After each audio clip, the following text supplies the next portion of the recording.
Мне кажется, что человек, который придет, он должен всех объединить.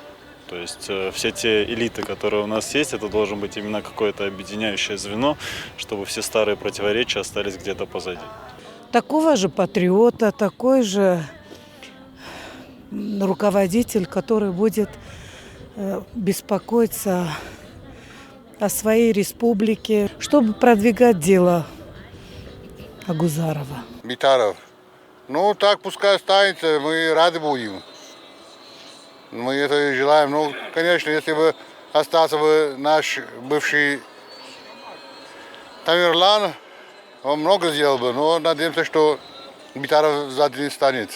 Главой нашей республики я вижу Битарова только. Такого человека трудно найти здесь. И то, что Агузаров думал и хотел решить, он доведет их до конца. Поэтому большинство, с кем я разговаривал, все хотят, чтобы во главе стоял Битаров. Человека, который поднимет уровень нашей жизни на достойную планку, чтобы люди жили хорошо. Наверное, Битаров, если так уж, с его команды бывшего главы республики. А я думаю, что, наверное, будет достойное предложение, чтобы из них выбрать кого-то одного.